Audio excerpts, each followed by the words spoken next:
Welcome to the latest episode of Let's Make a Monster, where we continue to debunk the myths regarding the Lillelid murders.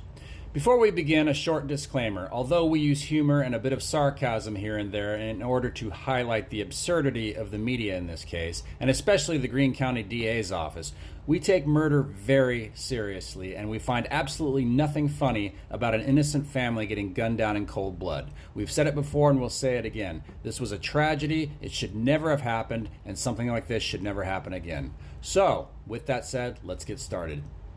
Needless to say, Satanic Panic was alive and well in 1998, and in this case, DA Berkeley Bell ran with it right out of the starting gate.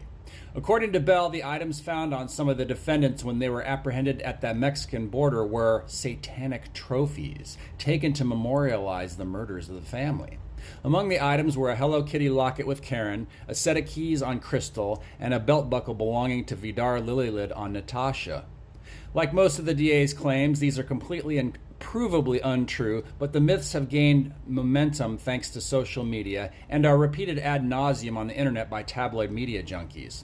Anyone who bothers to do even a simple examination of the facts, testimony, and evidence will also find these to be myths and nothing more.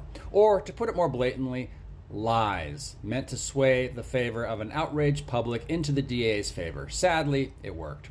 First of all, it is serial killers who are the twisted individuals that are known to take items from their victims as a sort of trophy. The last we checked the record, none of these 6 defendants was a serial killer, so that nixes that.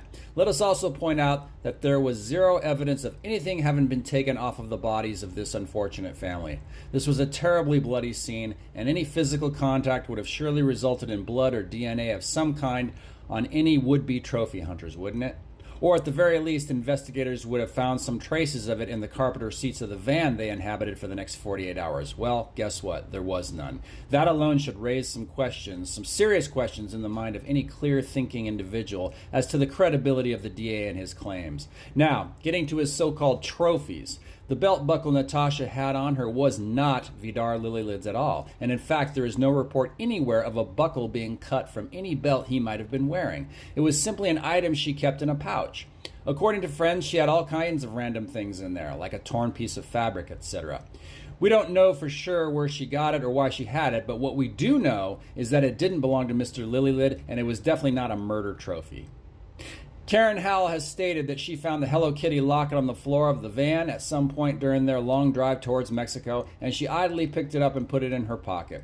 She knew it was that it most likely belonged to one of the children. She later said, "I saw them shot and Tabitha murdered. If I didn't remember them, who would?" Ask anyone who knew her even a little bit, and they will tell you that that sounds like Karen, not some satanic little witch out to keep ghoulish trophies from murdered children as the DA tried to make her out to be. Crystal Sturgill, who had the keys on her, had this to say. The van had a messed up battery. Every time it was turned off, we had to use jumper cables to get it going again. Joe told me to carry the extra set of keys so we could leave the van running and still lock the doors, or in case we needed them. I had forgotten they were in my pocket when the Border Patrol was searching me. It seemed inconsequential at the time.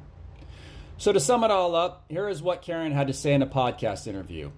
"I couldn't believe the district attorney made all those claims. How dare he put those thoughts and images into the heads of that grieving family? Hadn't they suffered enough? Now he wants to pile on all these lies about satanic rituals and trophies and laughter and bodies stacked into the shape of upside-down crosses? It's so horrible and so wrong of him to do that just to bolster his case." Well, there you go. A practical and sensible answer. Not as exciting or titillating as the satanic trophies theory, but there it is. So why would we doubt the testimony when there is zero evidence that refutes it? Is there proof that points us in a different direction? No. Should we doubt testimony simply because the prosecution insists that these were satanic trophies? This is the same prosecution, as Karen points out, that spread the outright lie that the bodies were arranged in the form of a cross, a myth debunked by not only the forensic evidence, but by the first responders themselves. Well, we'll let you decide that. Thank you for listening.